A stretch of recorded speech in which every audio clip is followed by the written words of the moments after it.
No brakes, all gas. Now watch me boss up. Blockchain's future, yeah, we stacking up the blocks. While they sleeping on the tech, we be breaking all the locks. Started from the vision, now we running with precision. Stop, everybody. Welcome to another community call. I'm James at Supra, and with me today is Josh, of course, the CEO at Supra and co-founder. John, unfortunately, not able to make it because he is traveling on his way to Singapore for Token 2049. Supra going to have a really big presence at Token 2049. It's going to cook. So if you are in Singapore, try and get down to Token 2049. Look out for any side events. Look out for the team that are there. Jason is there, Jatin is there, and even Ecosystem Dap's going to be there as well. I know that Young from Crystara are going to be there, so look out for the big Supra presence. Josh, welcome to today's community call, man. Yeah, it's good to be here, guys. We wow, 10 months straight we've been doing this. This is great. Let's keep on going. There's so much to cover today. There's a lot to cover today, actually. So yeah, let's jump into it. Whenever you guys are ready, let me know. Yeah, there's a lot to cover. I mean, obviously the big news right now, and I know that you're going to run through a deck. You have videos for us. Big news that came out over the weekend is Supra's EVM outperforming Monad in parallel execution on real-world Ethereum workloads. Obviously leverages Supra BTM for the speed and stability that is going to bring the EVM builders to Supra in a big way. I'm sure that must have made you very excited, right? Yes, I mean, we've been working on these algorithms for over a year and a half, you know, and we already knew that we were winning against what's called PEVM, parallel EVM, which is being utilized by like Polygon, I think Rise Chain, another layer 2, I think Say, and some others. And this is what is block STM applied to Ethereum. So block STM was actually invented by the folks at Aptos and Chainlink, right? And we already knew that for EVM, our Supra BTM was outperforming PEVM. PEVM is block STM on Ethereum, right? Which is what, you know, Polygon, Say, SEI, as well as Rise Chain and a few others had adopted. So we already knew that our approach was winning, but we hadn't had access to Monad until about, I think, 7 or 8 days ago. So immediately once we had access to their code, we ran the tests, and we ran it across 10,000 Ethereum blocks. I would actually like to run the test across, I don't know, 100,000, you know, but given the time we had, we worked through the weekend to collect the data, we got it out, and yeah, this is it. And this puts us as the fastest parallel executor in the world for EVM. I mean, it's absolutely incredible. And, you know, so many people were surprised at the news because that benchmarking came through just towards the end of Friday, I think it was. So it was weekend news, and people were shocked. And I see it's gone way beyond the Supra ecosystem, beyond even the Move ecosystem. Of course, people within the EVM ecosystem now talking about it. Yeah, I mean, this is you know, there's been billions of dollars invested into scaling the Ethereum EVM and such, right?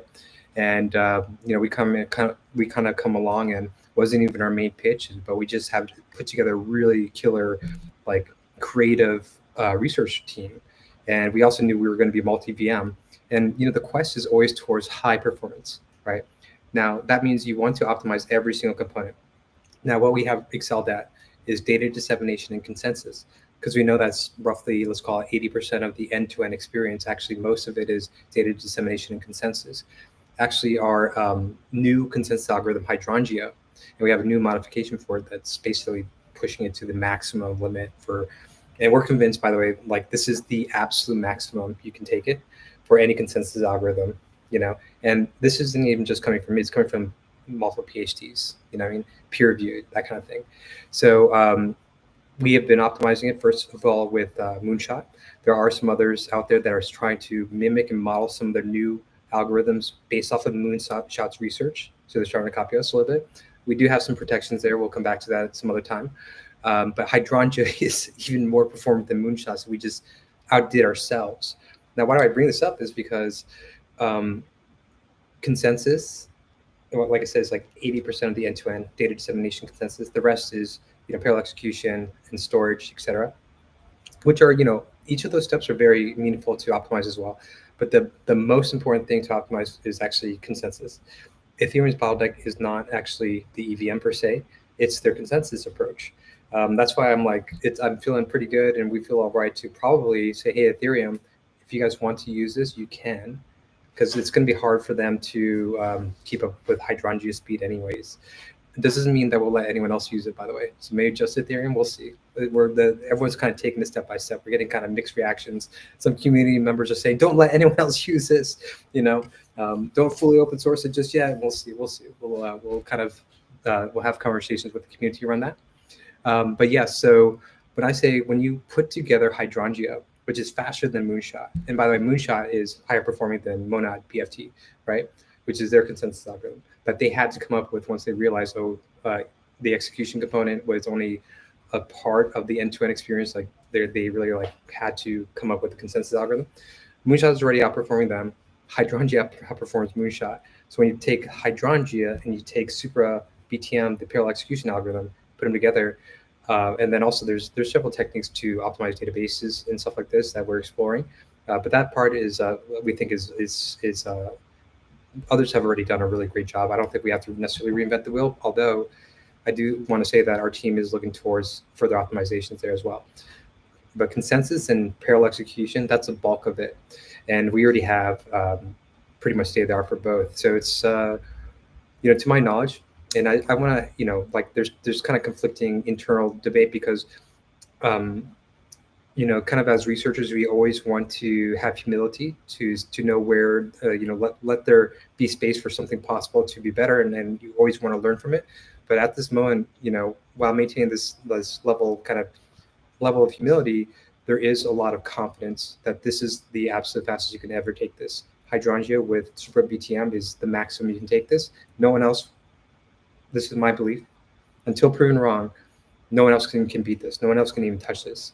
So that's really great because Supra is a multi-VM. We went to market as Move chain, and we love Move, and we think it's going to be very big. It's just taking a while to grow. EVM is obviously never going to go away, so we're going to be supporting developers there. What else do you get by deploying on Supra EVM? We're rolling out our public testnet very soon here. You're going to have access to Oracle data, 600 data pairs. You're going to have access to cryptocurrency prices, commodities, equities, FX, world events, Fed rate cuts, interest rate cuts. Great. You're also going to have access to our on-chain randomness. So that's really great for DeFi. So EVM, you want a fast EVM that also, and consensus algorithm, that also has access to on-chain randomness to power games and games of chance, etc. We actually, to our knowledge also, we are the #1 VRF, verifiable random function service in the world. I think we're generating on the order of 40,000 requests per day and growing, whereas I think the next competitor is Chainlink, and they're around 10,000. So it's not a very popular topic, but it's a very important aspect to power games, of chance, to power lotteries, to power games like poker or blackjack, or even like for DeFi, for other DeFi use cases. There's all kinds of things. So it appears to be the #1 in the world for VRF as well. We've been live for that for quite some time. What else we got here? So yeah, I mean, EVM developer will be able to take their application from Ethereum or any of these layer 2s, deploy on Supra, gain access to Oracle VRF automation. So we're making sure that the EVM supports automation, that you can get that out of the box very soon. That'll be a first for any EVM developer. Never had that on a layer 1, and also cross-chain communication, single stack. So we're racing to get this out to the world. We had the theory, we had the paper, we had the prototypes. We're getting into testnet, to public testnet, and we'll let everyone, step by step, be able to run the binary to check out the performance. There's a couple more things we want to clean up here, but we'll get there soon. And then we'll try to get this to mainnet. The only thing that's stopping us from going to mainnet for this faster is the complexity of the multi-VM architecture. How is Move language supposed to communicate with the EVM on the same machine and move assets in between it? So we'll see. Maybe we can just go to market faster without that deep composability, and just to get going, because time is short and we want to make sure every day counts. There's a lot of competition out there. So that's the generally, when it comes to parallel execution. By the way, there are some more things that we didn't even implement in this test that are going to make us have even better results for parallel execution. I'll just kind of give you guys a nutshell. The summary is basically depends on the payload. Okay, it's a little bit higher. If the payload is if it has a lot of contention, meaning a lot of people are trying to access the same smart contract in that block, okay, then certain types of execution algorithms perform better. For example, actually sequential, one after another, may perform better than parallel execution when there's too much contention, you know. So that's basically what we're doing is we have different styles of parallel execution. We want to dynamically, adaptively adjust which ones used per block by understanding what's the contents of the block.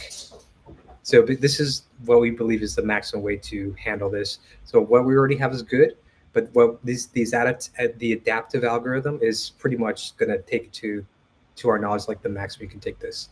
So that's exciting. Yeah, so I mean, it is a competitive world out there. We are the underdog. We got like 20% of the funding as Monad, so we have to kind of make a scene, and the proof is in the pudding. It's just true. We have the data. It's like we're not making this stuff up.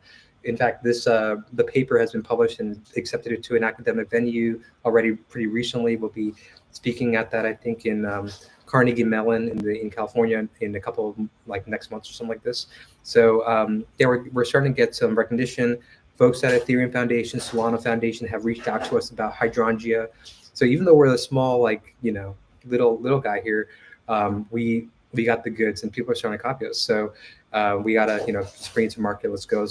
And it is a competitive world, and the prize pool is massive. So we're just gonna keep on pushing to get there. So that's the parallel EVM component. EVM onto public. We're gonna put it to mainnet as quickly as possible. First, it'll be testnet.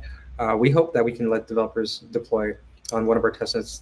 We've had this running before, but we've optimized it substantially. One of these testnets may be running hydrangea, as well as the Supra BTM, the EVM parallel execution. We don't have a testnet with that yet, so we're trying to get this up going for developers to try it out, to understand the power and the speed of this. So we're pushing towards that. Our developers are working overtime to get that done for y'all. But there's a lot to cover here. In fact, I have at least 2 presentations and a video. One of the videos, one of the things that we're close to deploying to testnet is also our threshold AI Oracle. So we've been talking about smart contracts, execution consensus algorithms, but we also, as you know, have an Oracle price feed called DORA, Decentralized Oracle Agreement.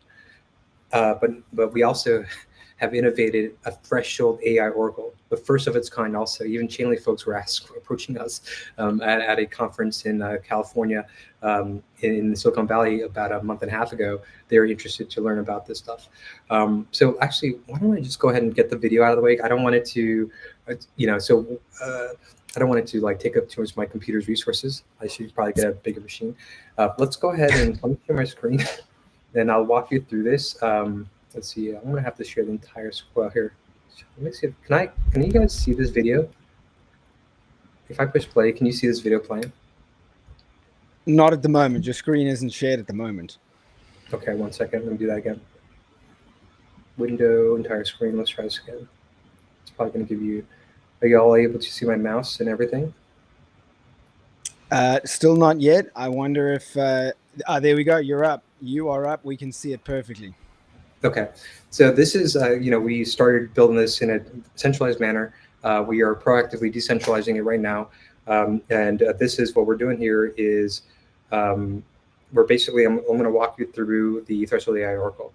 So first of all, what's going on is, in this particular case, is we asked to pull data from today's date about and create a estimates or sentiment score on Bitcoin. So the request came in.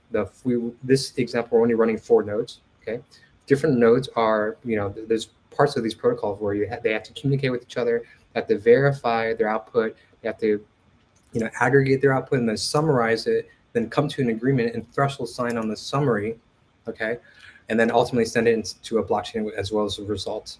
There's different types of Oracle, threshold AI Oracle. The first one was numeric, meaning the first one was what is the, the sentiment score.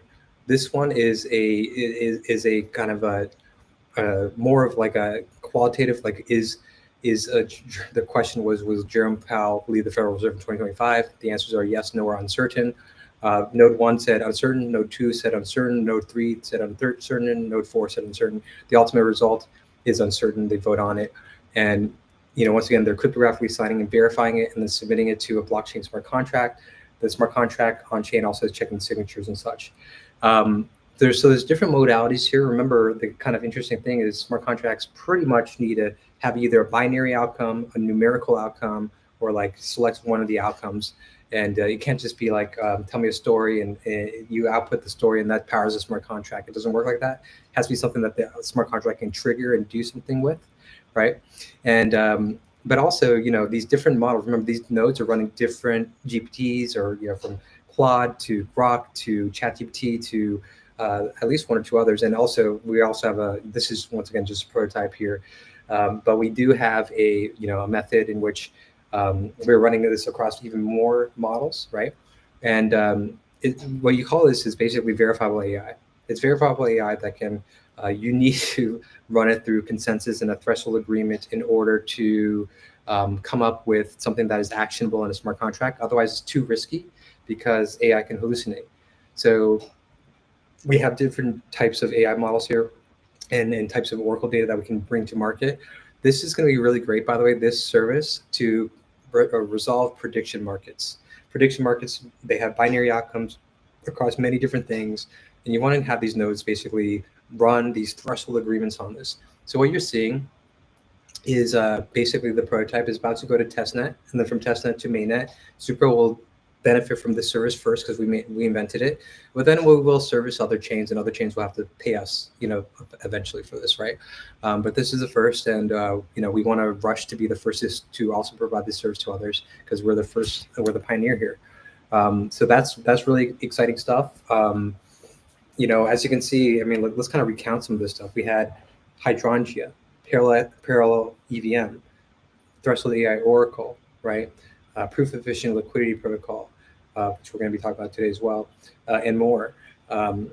We are not just sitting there doing nothing. We're actually really aggressively pursuing massive agendas. And yeah, it takes some time, especially coordinating across these components and putting into a unified shared security system. But I think it's starting to get clear to everyone that vertical integration is the way forward. Even Base is rolling out a bridge to Solana, right? A layer 2 to Solana. Ooh, that's interesting. So folks are, seeing that, well, if you have enough compute and bandwidth, you might as well have your nodes do more than one thing, right? So yeah, that's basically our whole entire thesis. And it was really just Supra and Hyperliquid that had thought about doing it like layer 1 with Oracle. They didn't really they used layer 0 for a bridge, and I don't think they have automation, but still, they vertically integrated their dApp. Now we are also building our own perpdex, right? And we're also building some with partnerships with others, some other things. And those applications that we're building, by the way, some of them don't need a token. So like if they do generate revenue, the goal there is just to like pay for this application, the team to continue to develop it, but also just buy back Supra tokens, So we are moving in that direction. That's where our hard mind is at. We think it's better for everyone. We think it's more fair this way. And yeah, we think that this makes a lot of sense for our community. So let me jump into, and James, if you have any questions along the way, John can make it today because he's at Toby 2049. He's actually with some really interesting folks right now at a dinner there. But if there are questions along, just ask me. And sure. Yeah. Just okay. A couple of comments about Sonia. I believe your cat's name is Sonia in the background. Mickey on Chain and Ticker both say that even your cat is excited about all of the execution happening within the Supra ecosystem right now. And then you mentioned our very own perpdex that is on its way with Supra Liquid. Obviously, that was the first ICO 2.0 on Common Fund. And then Solido, the second ICO 2.0 on Common Fund, just completed. Both went way over the expectations of what their milestones were, what they were aiming for. Supra Liquid hitting 188.8 million Supra raised. Solido's figures just came through, raising 104.8 million Supra. And I think that's like a real stamp of approval, isn't it, of how the Supra community is responding to what is being built within the Supra ecosystem and with Supra's tech stack. Yeah, absolutely. And no, it's great that the community is getting involved. And Solido, their team, they actually put 15% of their token into the FTO, the Fused Token Vaults, right? So Super Liquid is doing 40%. They are doing 15%. That's a lot. That was more than expected. So that's really grateful. We're really grateful for that. That benefits the ecosystem, all of us, all the super token holders, kind of equivalently based off of your holdings. And then we have some others that are going to be going through the same process, and step by step. This Fusion Vault we think is going to become like a very, very good public good for the ecosystem, and it's going to benefit all of us. Moreover, part of me, like, I don't really like to talk about price because it's been really crazy, right? It's not really that fun, but we have a ton of, like, the proof is in the pudding, meaning it's just now a matter of getting it out there to more folks. I'm actually proactively reaching out to some of our backers, letting them know that, hey, look, this is like scientifically proven now, you know what I mean? This type of thing. And it's a matter of time before, and remember, this whole thing is not financial advice and everything, right?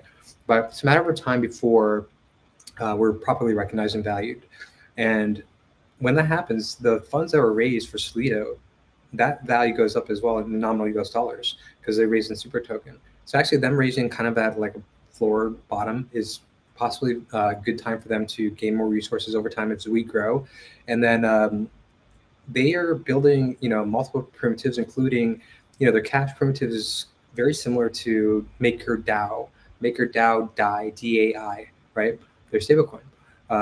They're kind of asset-backed, collateral-backed stablecoin.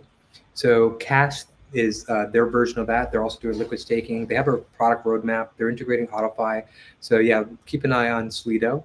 And also really exciting that Atmos had launched. That is like a fun dApp. They did a good job, like really, really great job. So congrats to those guys. And they're also integrating, if you look at some of their tabs, they are going to be doing like recurring purchases, I think, like averaging, like dollar cost averaging, and limit orders, that kind of thing. These are all AutoFi capabilities that you can't get out of the box on a layer one. So no, it's happening. And I think there's a couple of dApps that have actually launched on mainnet quietly that we'll be talking about soon. From money markets to exchanges, etc., to lending protocols. So our DeFi protocol ecosystem is starting to grow, and we're getting the fundamental pieces in place. And one of the major next things are, of course, our iAssets, right? So the proof of efficient liquidity protocol is going to mainnet. And on Ethereum, some of these smart contracts are deployed already, like right now, basically. We will be launching live with it technically before we let people into it and just kind of, get it settled. But let's give it a couple of weeks. Let's call it, sometime in the next couple of weeks here. We will be doing an online event, kind of introducing it, talking about it. The dApps are getting integrated with it, and this will be a driver of liquidity. Now, I do want to preface this saying that our DeFi team is very cautious and wants to take things slowly. So don't expect like a huge rush of liquidity out of the blue. From once we open up this iAsset program, it'll be step by step by step. And so we'll get into the details. The numbers are kind of up in the air at the moment, but it'll be like a progression. Like more will be allowed in step by step in the weeks and months ahead. But a year from now, I think it'd be huge. I mean, I think the amount can be quite large. So let's see. And then these assets are great for why should this program work? And it's because you can bring your assets from like different layer ones, starting with Ethereum. You can earn yield from staking it on Supra, like liquid staking. And then you can also get the kind of like an iAsset, we call it an iAsset for intra-layer asset they can use in DeFi to do other things. And there will be kind of folks that will be creative with looping strategies to stack yield. And that's the interesting thing about DeFi and the possibilities it opens up. So this whole DeFi world is going to open up and bloom slowly but surely on Supra, and especially as we open up EVM, that's going to be very interesting as well. Let me share my screen though. There's some more I want to share that is really exciting, so that you all know what is around the corner for us. One moment here. Okay, can you all see the screen, this presentation? Yep, we can indeed. The future is multi-chain. All right. So actually, John is in Singapore, and he'll be giving this presentation at Multi-Chain Day. And I thought, you know what, for folks that can't make it there, and like the video takes a couple weeks thereafter to publish, might as well do the presentation here for the team and for our audience here. Not everyone, obviously, most of you are not in Singapore, so might as well get this out here. And it's really So cool. our entire audience is getting this before the audience of Token 2049. So you guys are privileged people. You're privileged, yeah. Yeah, leaking some alpha here. So just to show you guys, like, what is it that Supra ultimately can do with their stack. So layer one smart contract platform, built-in automation and cross-chain communication. We're going to be able to do cross-chain automation. And I want to talk about what this looks like.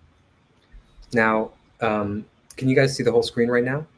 I can't. Yep. See. Okay, full screen. Okay, perfect. So apparently there's like $123 billion in DeFi today across all the chains. Okay, that's a lot. That's a good start, and it'll get to the trillions. And however, there are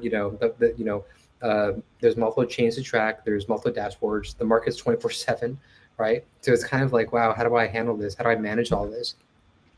And this is where cross-chain automation comes in. Supra kind of acts like a brain that can ingest Oracle data on a sub-second basis, send commands to other chains very quickly, and do things on your behalf while you sleep. So let's talk about this. What does this look like? And by the way, no one else has the stack. No one else can do this. What I'm sharing with you guys is that literally no one else can do this, okay? You had to build it vertically integrated to do what we're doing here. And this is being worked on. We actually have deployed you'll see it's called a strategy vault on Ethereum, and we're working towards this. We just haven't showcased it yet because it's just early, but we're showcasing what's coming in the pipeline. The team's working on this. Supra has multiple teams. One's DeFi team, smart contract team, Oracle team, layer one teams, a bunch of researchers on various topics, right? These teams are small and they overlap. Like the parallel execution team is about 4 of us, right? And the DeFi team is only about 4 people as well. Of course, occasionally when you need some support from the Oracle team or the layer one smart contract team, so on. Let's layer one smart contract team, especially the layer one team, is quite a bit bigger, but still, considering what we're building and bringing to market, some of the things that you bring to market here, like you could throw $1 billion at the problem, doesn't mean you can solve it. Like, really what you want to do is have like 4 to maybe up to 7 really skilled creative developers and researchers to solve a problem. Getting 100 people to coordinate to solve this one problem doesn't really help. This is why, like, even for parallel EVM, it wasn't even our main thing, that we didn't even raise money on it. It was just like, yeah, we should solve this. And we have state of the art today.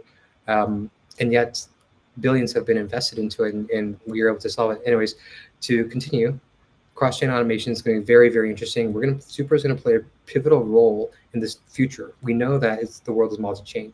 The success of Solana, AVAX, other stablecoin chains launching, Hyperliquid, others, right? BNB. The future is obviously going to be multi-chain. Now, my honest opinion is that there will be a power law distribution, meaning probably, I don't know, maybe 20 major layer ones that win, but there'll be like 100 of them, but there will be 20 of them that really have most of the action, and Supra wants to be that coordination layer between them, as well as also become a dominant player. It'll take some time, but we're positive. Like, our whole general point of view is this is incredibly important and necessary for Web3, and it'll become a component that is layer one security, but that can do a lot of these capabilities in a shared security manner, in a way that you actually have layer one security. You remember a lot of things we're doing here, by the way, Chainlink is attempting to do as well, but they don't have layer one security because they don't have a layer one, right? So nonetheless, they actually have a lot of great resources and talent and good ideas as well, but we just took a different approach, right? So credit where credit's due. I would say the most interesting, they are probably top 5 most interesting projects in Web3. But I would say, of course, I'm very biased. I think Supra is doing it the best way. Okay, so let's start with Supra here, right? So on Supra, you'll have what are called strategy contracts.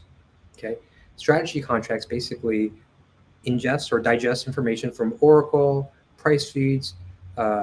We can get information from you yourself. By the way, could even set up your own communication channel to your own strategy contract, do a bunch of off-chain computation if you want to power the strategy contract. You can do that, like as an individual or an entity or institution can do that, by the way. But still, we also have the Oracle data. We also have Threshold AI Oracle. And this, Supra can handle so much information and throughput. So we digest the information, the strategy contract digests the information. It can make decisions and decide what to do. So for example, Supra might be communicating with OpenBlocks. OpenBlocks is a data indexer from different chains. And OpenBlocks could be sending a signal or information to the strategy contract that, hey, look, this protocol on Ethereum has great APR right now, but just what came up this other protocol has maintained this APR for the last 3 days is significantly higher. Maybe, or you should switch automatically your liquidity provisioning from this protocol to that one to acquire more yield. So digests information, makes decisions, and then sends instructions to other chains. Okay. So what the information, it could be token prices, it could be world events, it could be news, it could be interest rate cuts, it could be job reports, it could be weather data, whatever it might be, right? You can actually get this information on chain. Supra has a bunch of this already, 600 data pairs and growing, interest rate cuts, technical indicators, indices, commodities, FX, so we're already getting this. This data can now trigger an automation. The strategy contract can say, okay, this has happened and this has happened, now do that, okay? Automation is if this, then do that. And in the context of this is sends instructions through our Supernova cross-chain communication protocol that's verifying the layer 1 Supra's cryptography, by the way. There's no middleware bridge who, like Ethereum smart contract, is not verifying the signatures of the middleware bridge. It's verifying layer 1, what's called state commitment or event commitment. It's basically cryptographic proof, a Merkle proof that Supra has achieved this activity and that there's super majority consensus. So a strategy contract on Supra ingests data from these oracles, communicates to the chain, in this case Ethereum, sends the commands. The smart contract on Ethereum is verifying Supra's layer 1 security cryptography, not a middleware bridge. There's not like 2 nodes in the between. That's what's being verified. No. You're verifying Supra's layer 1 cryptography. This is the difference between Supernova's cross-chain communication protocol than any other. It's different than Chainlinks. It's different than layer 0s. It's different than across and others. In our protocol, what's being verified is Supra's super majority cryptographic consensus. Okay, great. It gets sent over to Ethereum. And then, so we also, by the way, will have vaults deployed on the integrated network, in this case, Ethereum, okay? The vaults receive this instruction from Supra. Supra strategy contracts on Supra are ingesting Oracle data, outside events, different information.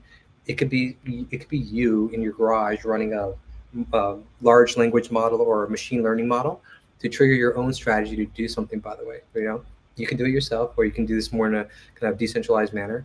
And, so strategy gets the information, the automation checks if this and that, should we do this, should we do that? If it says yes, go ahead and do it. We send the instruction through Supernova. The vault on Ethereum is verifying Supra's layer 1 consensus, okay? Their cryptographic proof.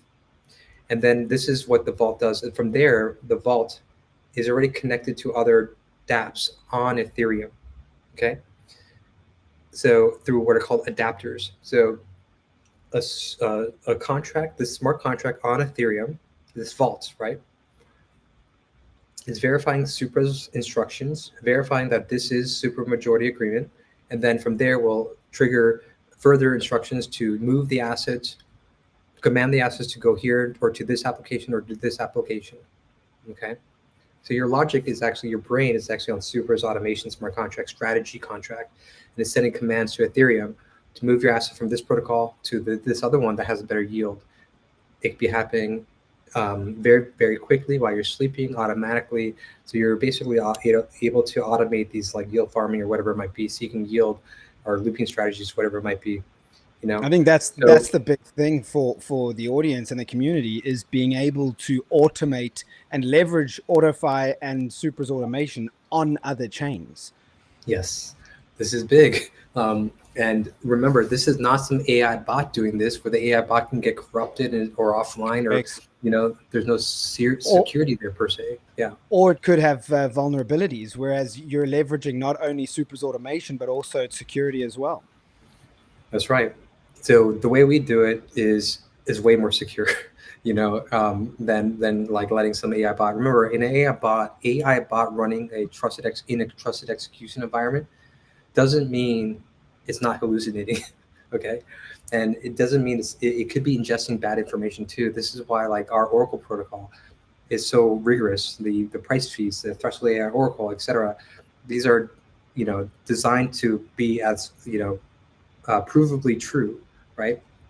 And that's what commands your strategy contract, which sends commands through automation when things evaluate to be true, through Supernova to the destination chain, in this case Ethereum. The contract, right, the vault, this vault on Ethereum, verifies the security of Super Layer 1 and sends commands to move assets to various protocols. Okay. Now this can go the other way as well. It's like, oh, well, there's actually another yield opportunity on Solana. Let's move my assets from this protocol on Ethereum through Supernova. Let Supra, as a layer 1, do the conversion of asset to asset, because we have Oracle data. We can actually play a cross-chain DEX.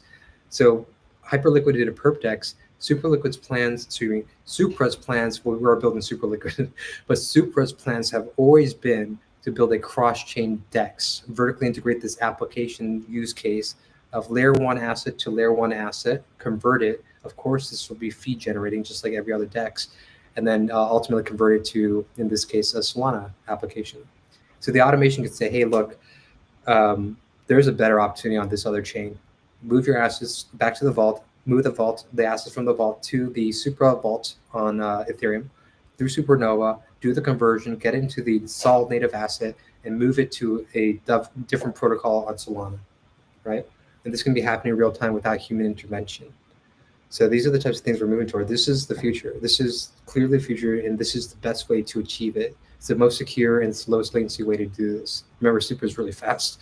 So like the Supra itself, sub-second instructions, processing, execution, it's basically going to be this like really great coordination layer across these other major ecosystems. And over time will grow and become huge, in my opinion.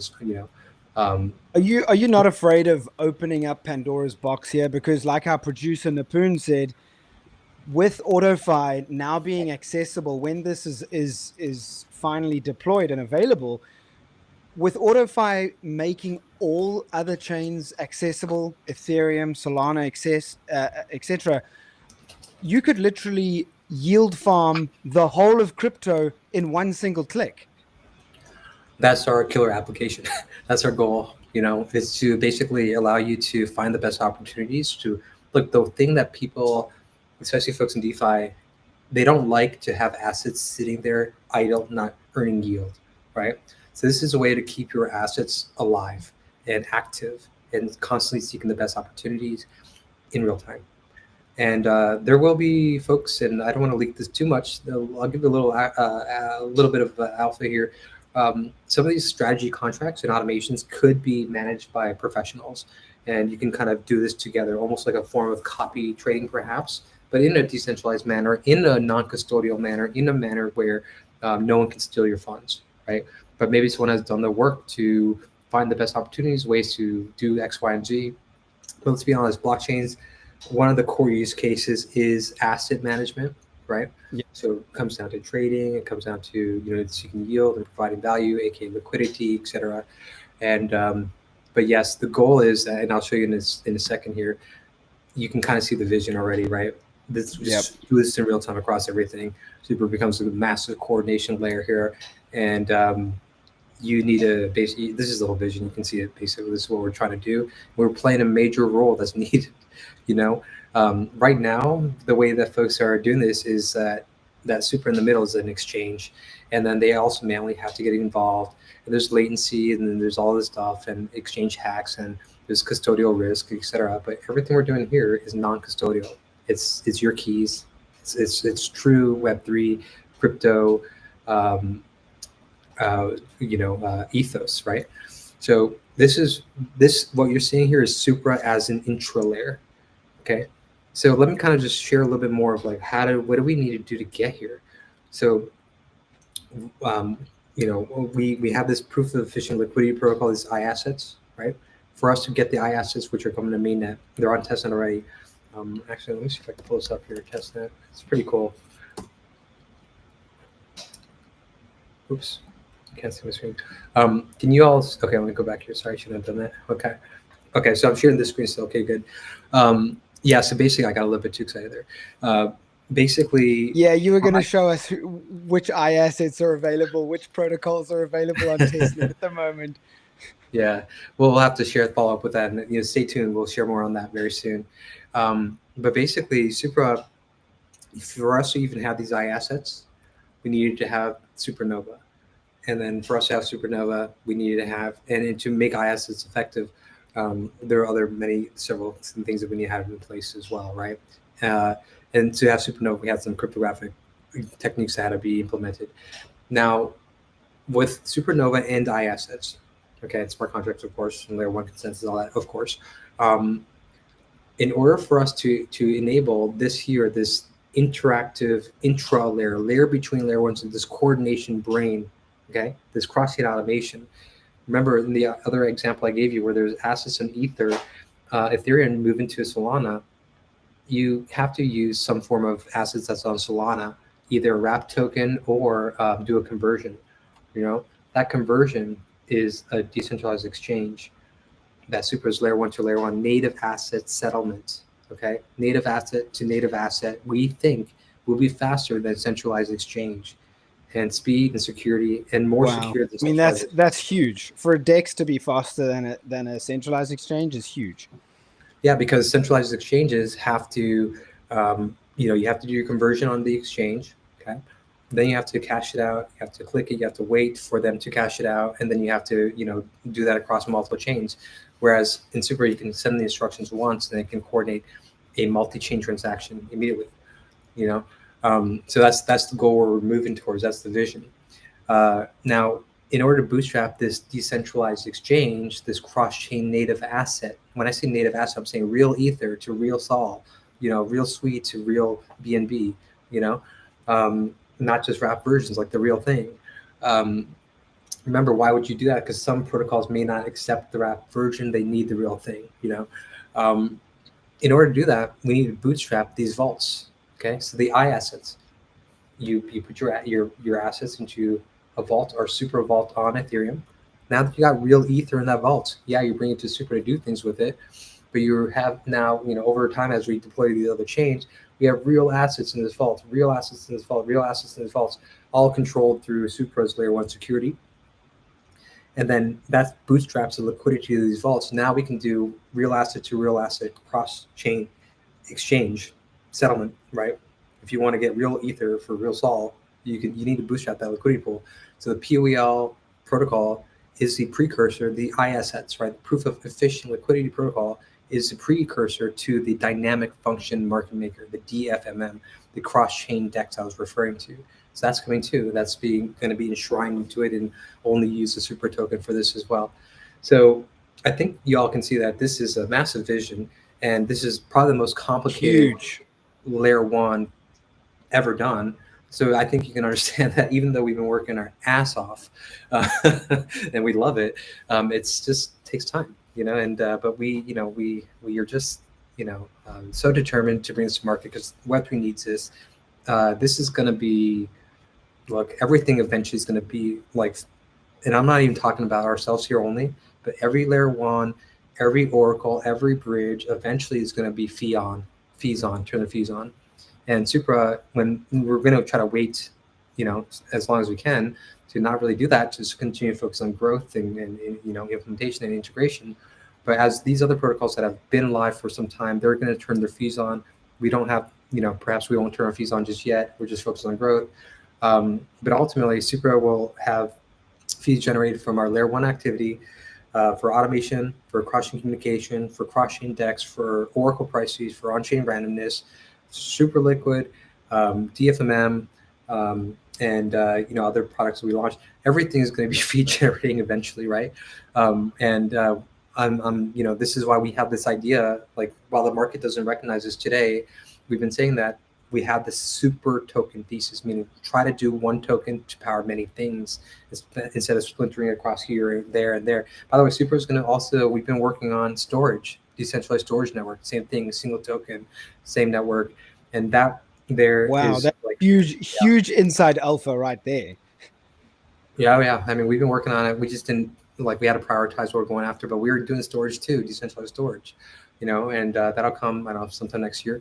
But yeah, like, we are working towards things that we think can be really huge value creators, aka perpdex, right? Some other dApps, the DFMM, so on and so forth. But even beyond that, like, the truth is, we just want to be very valuable to others. And when you're very valuable to others, then you can capture some of the value for our community. So this is the kind of vision. If you've been with us for some time, you know that this has always been the vision, and to get there just requires all these things. So this is the unifying moment for DeFi. Before, it's 5 different yield optimizers. After, it's one unified yield farming. Just like set up the strategies. Others will set up great strategies and vaults, deploy it into it, and just follow the strategy and seek out the best opportunities in real time. Pull your funds together, whatever it might be. Of course, everyone has to be very careful about trust and vulnerabilities, et cetera. So smart contract audits, all that stuff is very important. Everything that we're building, it has security in mind. Layer 1 security is very important for us. This is why we aim to have shared security in everything we do, right? Remember, the old world was one network for this, the modular world, one network for that, another network for this, another network for that. Each of those components have different security guarantees. And your application that utilizes one of those services that doesn't have shared security, you have inherited the weakest security of that component. So it's why we've called Supra the iPhone moment of Web3, because what the iPhone did was take all of your best tech and integrate it into one device. We're taking the best of Web3, integrating it into one protocol. That's right, into a unified, highly efficient, shared security machine. And remember, they're all powered by the cutting edge technologies like Hydrangea, Moonshot, or Supra BTM. Like, we're hitting records for this stuff. You know what I mean? Yep. So you want that middleware execution layer. And by the way, so one thing that, if you guys listen to the All In podcast, right? Those folks like Jason Calacanis, David Sachs, Chamath, et cetera, David Freeberg, et cetera.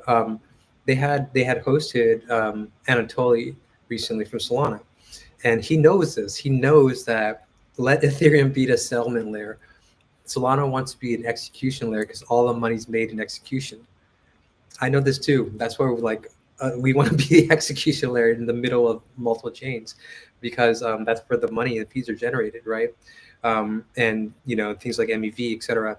Now, we don't love MEV, and we have really amazing things around MEV mitigation coming here, as well as MEV value capture.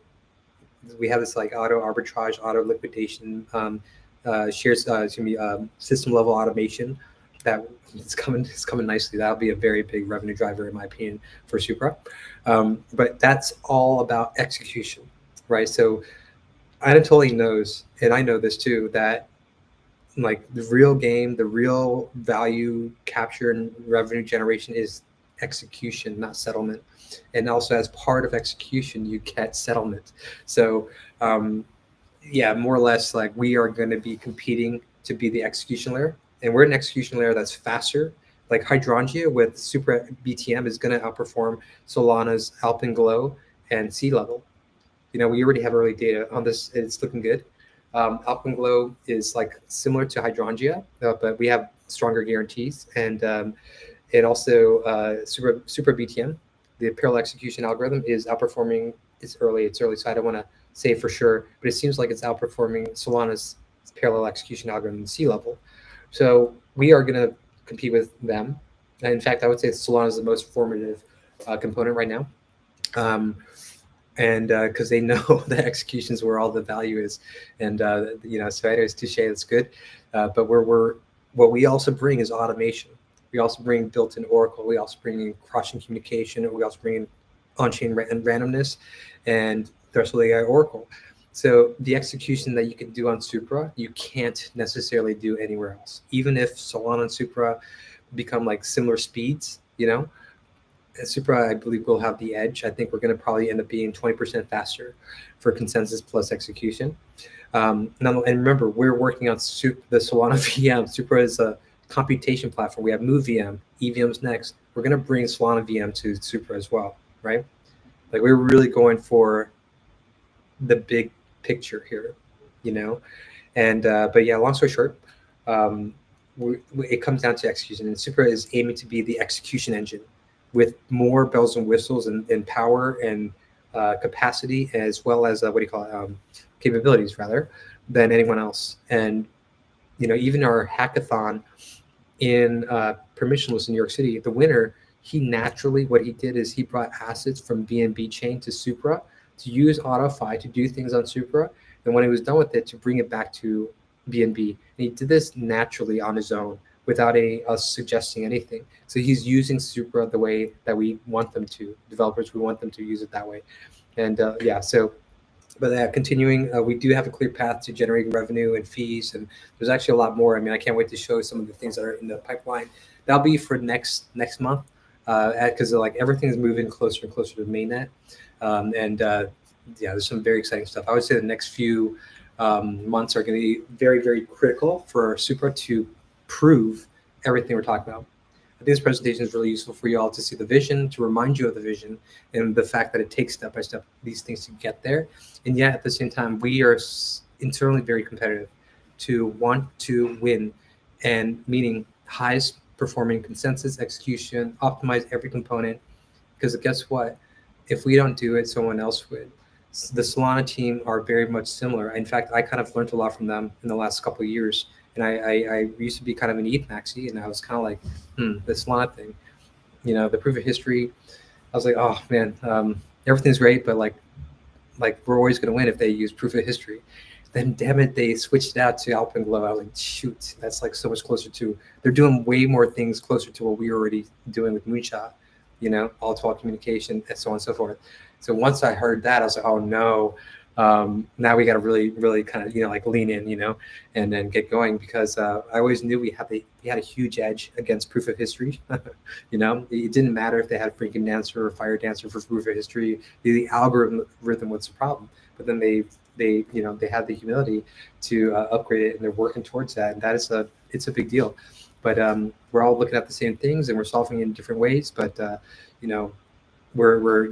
edge is not in consensus in parallel execution, just like theirs are.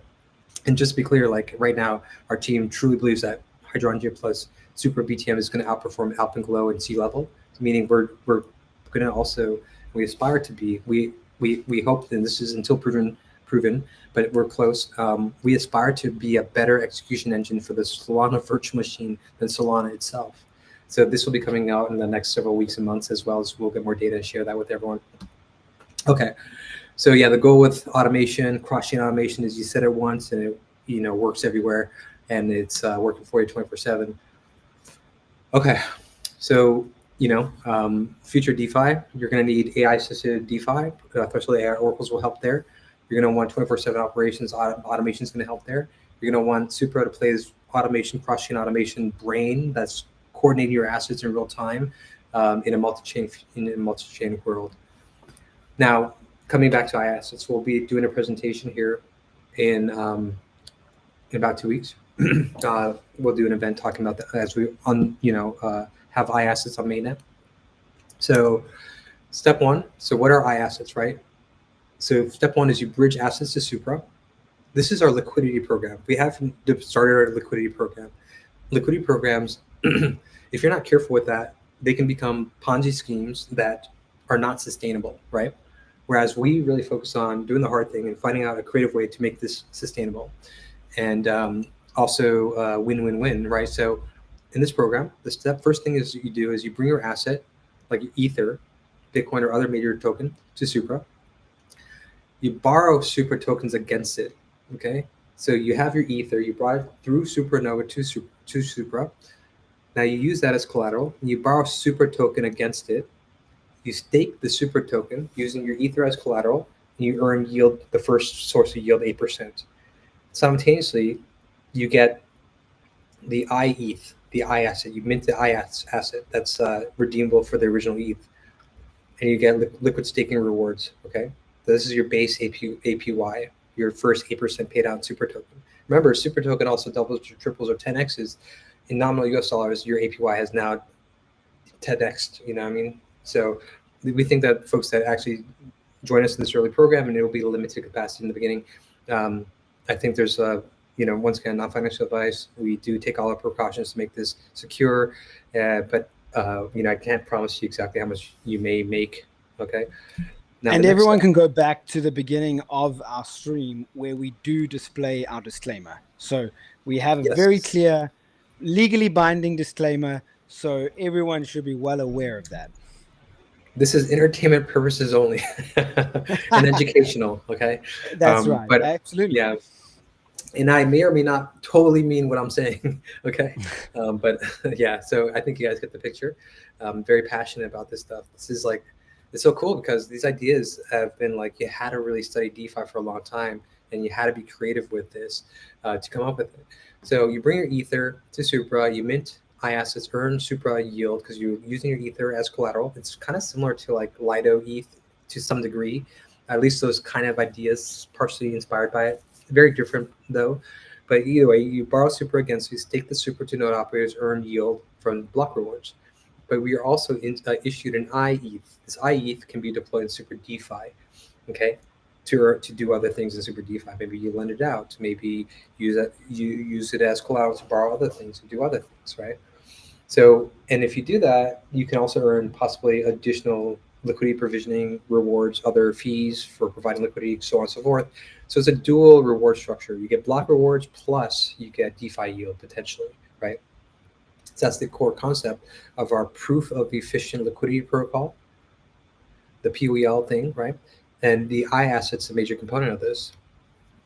So dual rewards, you get staking, but also you can put into Solido, Dexlin, Atmos, Evos. Very soon, they're going to all accept iAssets, others as well. We're talking to everyone that's deploying to mainnet. Please integrate iAssets and also integrate AutoFi. So this is like the main thing because we want dApps on Supra to be different than what you can do elsewhere because we want them to leverage our stack to do things you can't do elsewhere. So we speak to each of the teams and others and really encouraging them, hey, have you thought about doing this? Have you thought about doing that? And there's some really interesting things. And these founders, they're going to be coming up and they are thinking of things that I haven't even thought of. And that's what's really cool about it. I'm like, wow, this is sweet because we came up with just the infra. The developers are coming up with really creative ideas on how to use that infra in ways that we could not have imagined. So that's what that's about. Sign up to our yield shift event. Okay, scan the QR code here. This will have an event in about, let's say, roughly 2 weeks from now, where we're going to be walking through iAssets, where you can park your assets in different protocols, how those protocols work, where the yield opportunities are, opening up the door to our liquidity program. The POEL iAsset program is how we bootstrap liquidity on Supra, but we also bootstrap native assets on these respective chains, setting us up for the cross-chain DEX that we're building, right? That was always part of the plan, by the way. If you go back to our content from 2 years ago, same story, it's been very consistent here. The new things are like Threshold AI Oracle, Hydrangea, and Supra Liquid, right? But these are really good ideas that we really, really need to pursue as well. So I hope you guys can see the screen. If not, type in hub.supra.com/yield shift. Make sure that Y and S is not capitalized. All right. So I think that's the end of it. Yep, that's the end of the presentation today. John's going to be giving this presentation in Singapore, I think tomorrow. And but this is what's possible. This is what we're moving towards. Once we achieve this, you can imagine how important this is for Web3, right? Unifying liquidity, coordination layer, execution layer. In fact, I think what's going to happen is a lot of folks will bring, just like the hackathon winner did, bring their asset to Supra, do all these things, and then bring it back when you're done, when you want to settle. Just use Supra as a low latency, well-oiled machine that has capacity and capabilities you just can't do elsewhere. Almost like an automated computation layer. That's right. Decentralized automated computer, like an actual decentralized world computer. Like we talked about world computers, but you need to speak to the outside world. You need automation. You need to be able to speak to other chains. So yeah, the actual real vision, the big reveal is we are competing to be the world computer also, and we think our approach is actually the winner. But of course, time will tell. And a lot of haters there, a lot of haters because of a variety of reasons, mostly because of the token price. But, I think once we deploy a little bit more things, then it gets provable. Like everything we're saying is like, you just need the world to catch up and be convinced. And this is why I'm talking to the computer science community, but also our investors, saying, listen, let's have a call. Let me know what you need to be convinced about this, because this is like all empirically true, so we're not making this up. We only brought out the kind of Supra BTM outperformance data. We actually held off on it because we're like, wow, we have to wait to see what Monad's doing before we go big on this. And then we got their client, we were able to run their code. We ran it against ours. We have our results. We already knew we were outperforming other EVM parallel execution algorithms. We didn't know what Monad was doing. In fact, actually, what we did internally is based off their limited content, we actually programmed initial test, built their protocol based off the very limited information they have. And we were like, okay, we're winning, but let's see what they're doing. And then we finally got access to it. We ran it. And we were working all through Saturday, late into the night. We started earlier, but we were really trying to get this out by the weekend. And then we were able to get it out on Saturday night. And now we have the confidence that, we beat PEVM. That's the parallel execution that Rise Chain, Polygon, SEI are using for EVM. We're outperforming that in most of the use cases. And also now we're outperforming Monad in most of the use cases by far on real Ethereum data. And this is why we feel like this, especially when you combine that with Hydrangea, we expect it to be the highest performing EVM in the world. And also you get all the benefits of the Oracle cross-chain communication, automation, on-chain randomness, so on and so forth. Especially at Oracle. The vertically integrated stack. Yeah, no other layer one has this. So I would say, look, the truth of the matter is, you don't have to like me, you don't have to like token price, but we're building this, we're going to do it, and it's going to be huge and hugely important for Web3. This is my opinion. But also, look at our track record. Actually, this is a good time. Let me share the next presentation real quick here.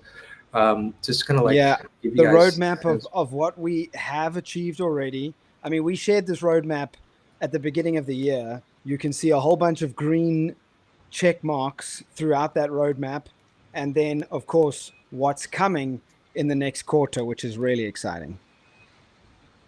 That's right. So actually, this story started before this.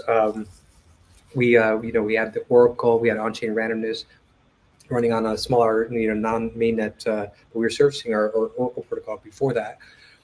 We went to market with layer one, with Oracle, with on-chain randomness. This is more than what most layer ones do.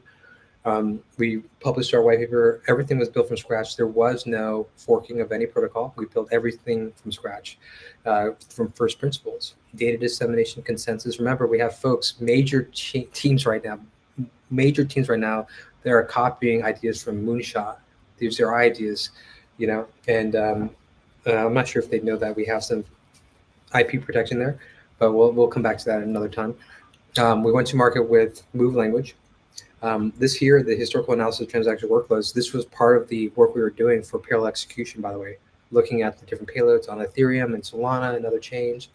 The specification of where Supra BTM for parallel EVM execution, that we came out with this and started sharing this with the world. And this paper that was published then has more recently, in the last couple months, I think about 2 months ago, accepted to a top academic venue. Why is that important? Everything we do goes through peer review. Now, the truth is, to my knowledge, I don't want to keep on picking on Monad. It's just more like these other chains, even Solana, they have so much more funding, and yet they don't produce anything that can be peer reviewed into an academic journal. I think Monad had for their Monad BFT, but not for but I don't think it got any rewards or awards or anything. Like we've gone to the top venues for many of their things. But like the parallel execution algorithm, there wasn't even much on that, so it sounded like, okay, I think they also know that maybe they weren't the best at parallel execution, it turns out. So I think that's why they had to work on consensus and database instead, and they try to make that pivot. Anyways, my point is, we take a very rigorous approach. Even though we're the small guy, we just feel strongly that you have to go through the peer review process, you know. And so, anyways, let's continue here. So these are all things we've been shipping. This is kind of like our timeline. So like the last year so far. Super EVM on a testnet alpha. Now we deprecated that because we were working towards a multi-VM architecture, but I told the team, guys, let's just get the EVM on public testnet now as soon as possible. So that's coming very soon. It could be even as early as this Thursday or Friday. So let's see, but it's definitely happening very soon here. And then that goes to mainnet soon. We're the first to do system level automation. First in the world to have layer one smart contract, Oracle, and automation. Others are starting to look at this. It's so big. Yeah, it is. And there are some big chains that are looking at us now and like, damn, that's a good idea. And they're also trying to copy us. Like Supra is a trendsetter. Even there was little like kind of thing that maybe not everyone knows about or respects or understands, we're the trendsetter. Actually, like I said, people at like Ethereum Foundation, Solana Foundation, Aptos Foundation, Sui Foundation, whatever, they know about us. And the thing is, researchers are very collaborative, right? But they also don't have any incentive to talk about how awesome it is, the things we're doing, because we're competing, right? But the researchers, they talk to each other a lot, and they're very friendly with each other, and we've gotten very good, very nice things said about us across the researchers because we're truly innovating the industry. But yeah, there is, besides that, the niceties, the nice vibes there is very kind of competitive. So we are aware of that, and we're have to do what we have to do. Then we rolled out the cross-chain communication protocol. First layer 1 to layer 1 cross-chain communication protocol. We've designed this like a year and a half, 2 years ago. Finally got it to testnet, into mainnet. We had the vision for Super 2.0, realizing, wow, like we knew automation was important, but it only really hit us in like April, early this year, that we can redefine layer 1 DeFi with automation. We call that automatic DeFi, AutoFi. So that's where we came up with the paper, and that's like the future of Supra. And also Evolve Web3, you'll see, they'll all follow us eventually, or they'll try to, but it's gonna be so much harder for others to copy us because we have built ourselves with this vertically integrated stack. Like this has always been our thesis and philosophy from day one. Obviously, AutoFi automation kind of has similarities to Oracle. To AI rather. And we're like, okay, how do we solve AI to blockchain? This is where the idea of, and we're Oracle experts as well. Our Oracle protocol likewise got to a top academic venue, we have this. We're improving it, but I mean, when I say improving it, the security is very good, but the speed, we're like trying to save another 100 milliseconds, right? Anytime we can save another 100 milliseconds or two, we're going for it. So step by step, we're doing that. But we're already producing data, tons of data, on the order of 600 to 900 milliseconds. I wanted to get down to like 400 to 700 milliseconds range, Yes, but Josh, you have to remember your limit is the speed of light. Always remember, your limit is the speed of light. I've been studying a bunch of kind of science and space related themes recently, and it does seem like there might be something to quantum. So no, I'm just kidding. The man always, if you guys know Josh, the one thing about Josh, he will always push the vision. He's like, okay, our limit's the speed of light. We're done. Oh, wait a second. If we go into quantum mechanics, we could go further than that. Yeah, but for all of us, unfortunately, speed of light is the limit, and that's fine. Like that's the thing. Like that's why when I say these things like consensus algorithm, like hydrangea, like you need to have 2 rounds of communication minimum. You need to. It's the only way, and you're constrained by speed of light. So this is why there's this confidence. Like there's the physics of nodes. I mean, like nodal physics, the physics of nodes, right? And they are all like when you have a node in different parts of the world, they're all bound by speed of light. Yeah, so then, okay, so Threshold AI Oracle is a major one. We showed a demo at the beginning of this call. That's moving to testnet very soon. And like, by the way, like it's going to be very powerful for like prediction markets, to resolve prediction markets and beyond, and many other use cases. We may be collaborating with some folks on that. Hydrangea is that consensus protocol that we're talking about, pushing the limits. POEL white paper automation went to mainnet. The Hydrangea consensus white paper have it twice. I think I'm going to jump in real quick there. When automation went to mainnet, it's important to note that in that month, we recorded some of the highest transaction volume in the entire industry. Our chain actually recorded, and the data is there. We recorded, I think we were the 13th highest chain by transactional volume out of the entire industry, which is incredible for a layer one that has only been around since October, November last year. Yeah, at that stage is probably only 7 months. And that was just like us. We're all community. There's some community members. Thank you for playing around with it, setting up all these automations just to get a feel for what it can do. Even if they weren't really doing much value transactions at the moment, because our fees are so small, they just want to see what can be done. Yeah, there's like 30 million transactions a single day, and these are actually written to the blockchain. You can explore it. They're in the database forever, So these they're paid for. And we just have so much capacity. It's so inexpensive. But yeah, I mean, like you can just imagine, right? When more dApps launch that have these primitives, that have like, DeFi lending, DeFi dexes, different types of, money markets or whatever it might be. It could be games, whatever it is. A lot of automation is going to be there. There's going to be generating a lot of punching transactions, and it's going to be, yeah, we're just going to be utilizing the computer space. We're going to be utilizing the compute resources very effectively. And by the way, these automation transactions right now, today, the things that we're doing, it's just kind of like a toy, but they're going to power the most valuable transactions in Supra. And they're going to have like, basically what's going to happen is the first to execute gets like most of the reward for MEV, right? These type of things, maximum extractable value. What's going to happen is folks are going to bid on that priority to be the first to execute this arbitrage or this liquidation. And this will become a major revenue driver. Now, we're going to handle this MEV stuff in a very intelligent way that is good for DeFi. We're going to get the toxic MEV out to the best of our ability.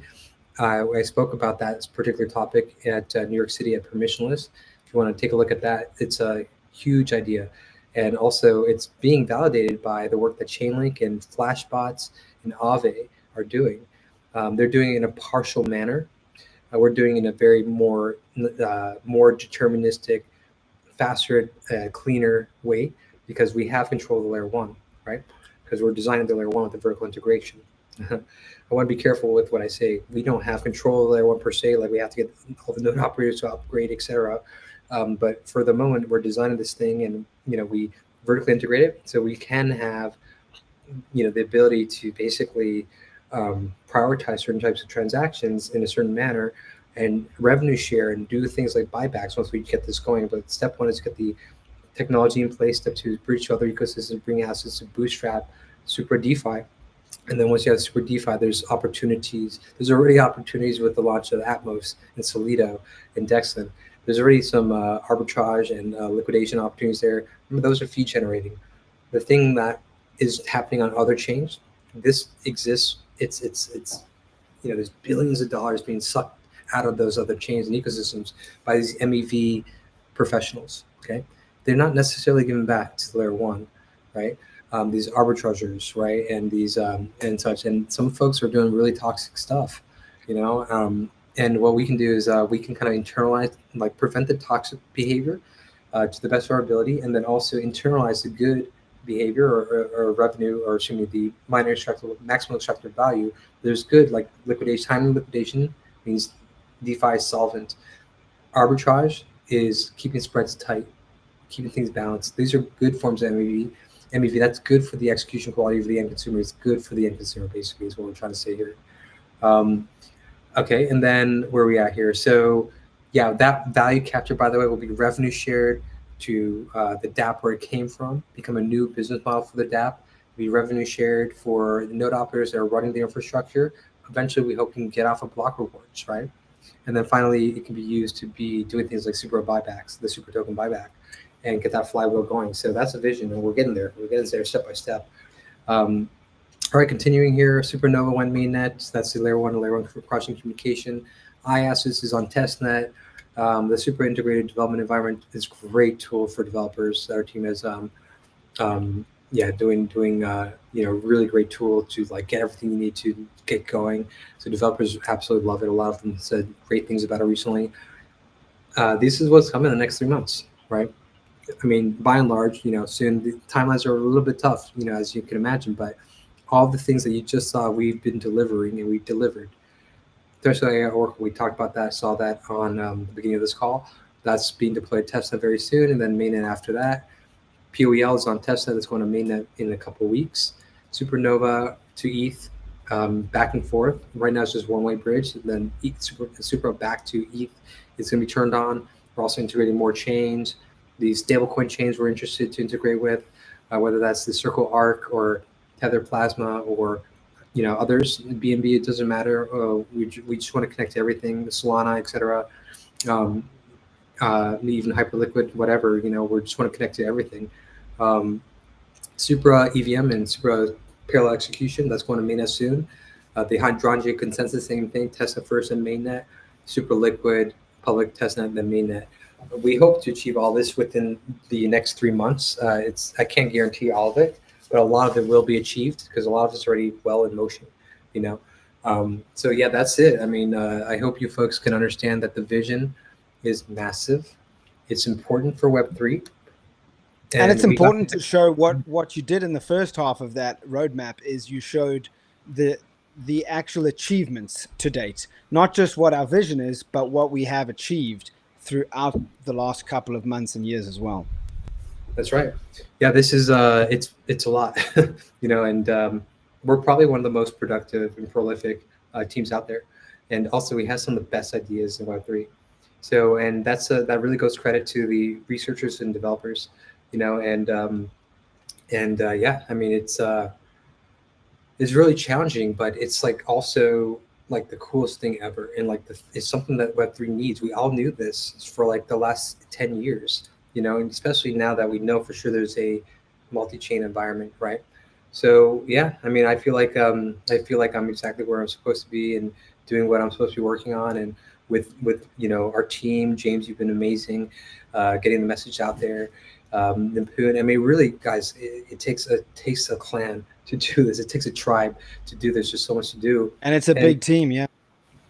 Yeah, it's a big team, but it's not a massive team, and we're also relatively under resourced compared to what our competitors. I mean, 20% of the funding of like Monad, Yeah. So, like I would say, like there are some growing pains, of course. The good news is a lot of the vesting for certain rounds is some of them are almost done, and everyone has to get through this eventually. There is no free lunch, So we're kind of going through it. It's been painful, but the good news is a lot of these folks are done in a couple of months. And of course, there's some that are going to be like the big VCs. The big VCs have the ability to handle it longer, right? We have a couple of big VCs, but we also capped them. We didn't let anyone get too much, right? Back in the day, the story we kind of like to tell, but like the folks at FTX and 3AC were a little bit kind of like aggressive, trying to ask for more Supra, and we're like, no, everyone's capped to like $700,000. It wasn't even that much. But they're used to getting like 20 million, right? And that comes with the challenge because it comes with the challenge because it is really nice to have a gorilla on your team, but we went with this painful or the tougher that it has been a little bit painful, no doubt. Just to empathize of like more of a decentralized ethos. Sometimes I question, like, was that the right decision? I do think it is because this pain and this challenge has also forced us to step up to the plate. Necessity is the mother of invention. We really had to pull out our creative chops here to like compete here. We have to. The only way we can compete is to be creative and to create something new. And this is what led to Hydrangea, to Supra BTM, the parallel execution algorithm, to Tau, threshold AI Oracle, and so on and so forth. So yeah, I mean, as you can see, we're making very good progress. This is the biggest infrastructure play in Web3. We've been described as that. And once we get this all in motion, it's going to be highly valuable for our end consumers. If it's highly valuable for the end consumers, it's going to be highly valuable for the infrastructure at large, the supporters of that. So that's all I got for today. Covered a lot. Is there, maybe we spend a couple of minutes on questions.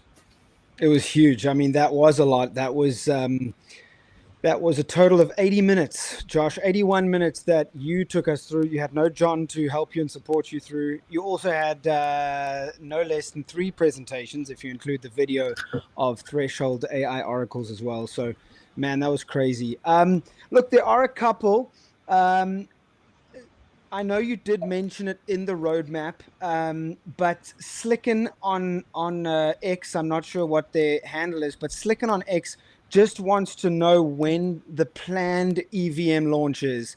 I know it was mentioned there in the roadmap, but just to reiterate, when EVM compatibility is available on mainnet.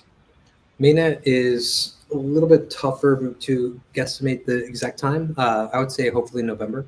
So it's basically October now. We're going to let devs access our stack very soon, maybe as soon as Thursday or Friday this week. It might be next week. We'll see. But we're pushing the team to let's go. And we have, we're getting it there, and we want you guys to feel it, the speed of both Hydrangea and Supra BTM. And then a question on YouTube from me, not myself, James, but from ME on YouTube. They were hoping for just some info on a super liquid DEX. Obviously, it's a perp DEX. I know you mentioned that there is possibility of a cross-chain DEX as well, but they just wanted to know if you could give as much info about that super liquid DEX, when it will be available for swaps, and when people can expect to start to play with super liquid. Yeah, I was actually really trying to get the proof of concept in today's demo, but we got at least the Threshold AI Oracle demo, or prototype that's going to testnet very soon. We think that we can get this. I think we can share the prototype, the POC. Remember, this is our technology stack, layer 1 or Oracle cross-chain communication with automation is actually built in on a new technology called a microchain. We're able to produce blocks like 20 or 30 blocks per second, right? This is like faster than any other layer 1 possible. So it's a new way to do scaling layer 1s. This is another major innovation we're working on. So running a proof of concept perp DEX on the microchain, it's infrastructure plus smart contract work. We're trying to get the proof of concept out to share to everyone. Probably, I wanted it today, to be honest, but the team's asking for another 3-4 days. We're working with collaboration with another smart contract team that's very experienced with exchanges and perp DEX in particular. So hopefully I can share a POC video on this within a day or two. Let's say by the end of the week, hopefully. From there, we're going to be rolling it out to a testnet. I would say the earliest we could do testnet is maybe.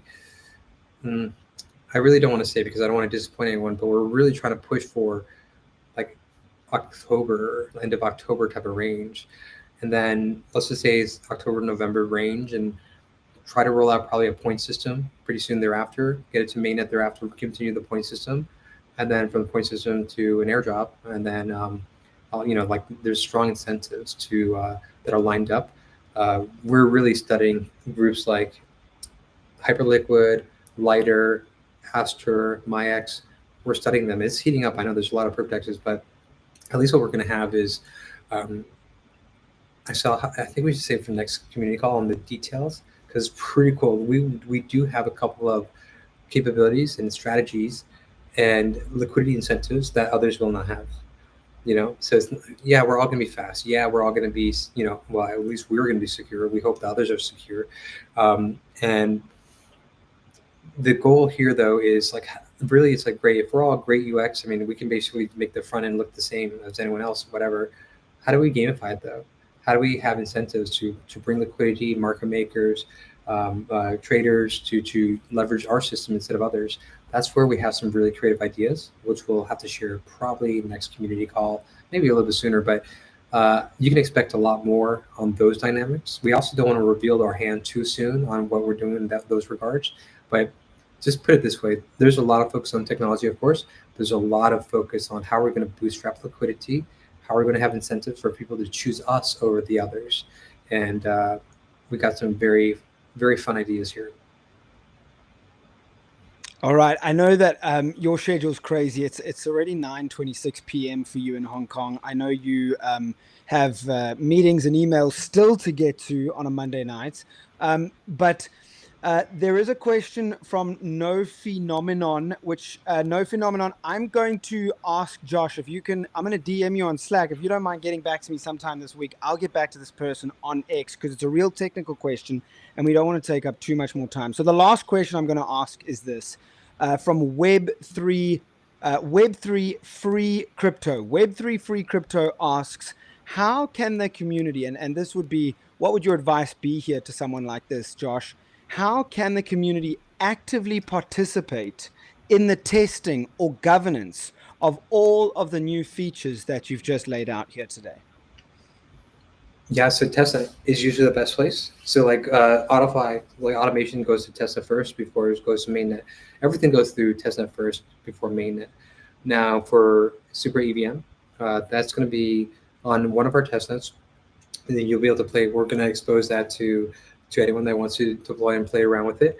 The wallet team's integrating it, the Super Scan team's integrating it, so you can see your transactions. It should be very, very highly performant. You'll be able to use that there. Supra Liquid, the PerpTex, you'll probably have to wait till testnet for that as well. We'll probably try to, because we may have like a closed beta, you know. So I would say if you want to like get involved early, make sure you start to interact with us in testnet. Then we may go to market with a closed beta on mainnet, get more feedback, improve everything before we kind of really roll out the rest of it. But there will be a points program. There'll be an airdrop accordingly based off of your contributions. I just want to be clear, this time it's the airdrop program for this type of thing is going to be for real activity. There's not going to be learn to earn. You're going to have to bring liquidity. You're going to have to bring real activity. And we need to benefit and incentivize folks to have the ability to bring liquidity to the platform. But yeah, let's just put it this way. Literally before this call, I had a call with our, some of our DeFi folks that work on Super Liquid. They are diving deep into Hyperliquid, Aster, Lighter. They're all slightly different, but they all have things that we can learn from in terms of how do they bootstrap their go-to-market. So we're actively studying them, and we have our own ideas as well. Josh, thank you so much, man. And thank you, Web3 Free Crypto. Your questions are great, man. I see you had another question about the Threshold AI oracles being available for other blockchains. The answer in short is yes. I would suggest to you just type in Supra Threshold AI oracles, then hit Google News. There was a press release released about Threshold AI oracles that you can read. You get all the details there.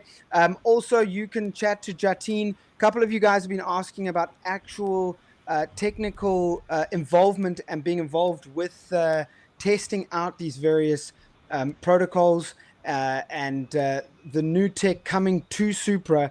If you want to be involved in that testing, Jatin's probably the best person to get hold of publicly. He is available on X.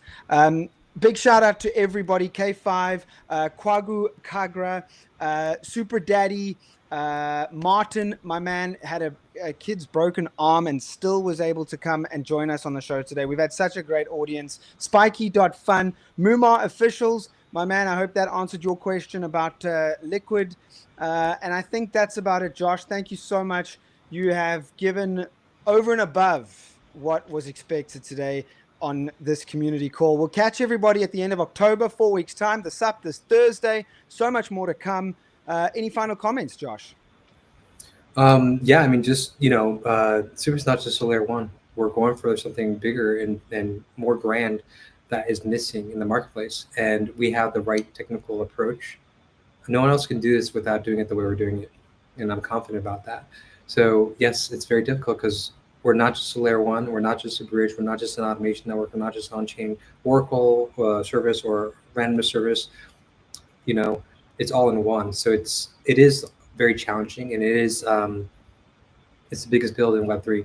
So, and also we're working on storage, and then we're working on dApps. So they're all coming together. They're all converging. I would say the next 3 months are going to be probably the most important for Supra. And we're going to hit the ground running in 2026, January. It's going to be many things are going to be in place on mainnet, synergistically working.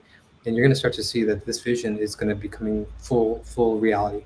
So stick around for that. I appreciate you folks for believing in us. And I know that's not always easy, but I'll tell you, like, just kind of look at our track record. Don't look at what we say, look at what we do, and and we always try to keep our word. So yeah, thanks everyone for joining us on this journey. Thank you so much, Josh, and 100% agreed. You just have to look at what we have achieved so far, and that is all you need to see when it comes to believing in the vision of Supra. Thanks again to everybody. This has actually been one of the most positive calls that we've had in a very long time. The negativity seems to have dried up, which is amazing news. And it's really great to see the positive comments coming through. RockU10 as well. Quick shout out to you guys. You guys were amazing. Thank you for our doodles. Josh, myself, Chase, all got doodles from RockU10. Check them out. Josh, thank you again. Nipun, our producer, what a rock star as well, late at night over in India. Guys, you are all amazing. We'll catch you in the next episode of this community call in 4 weeks' time. The next SUP happens on Thursday at 5 p.m. CEST, 3 p.m. UTC, and 10 a.m. EST. Until then, SUP. Peace. Supra Labs, we taking off. No brakes, all gas. Now watch me boss up. Blockchain's future, yeah, we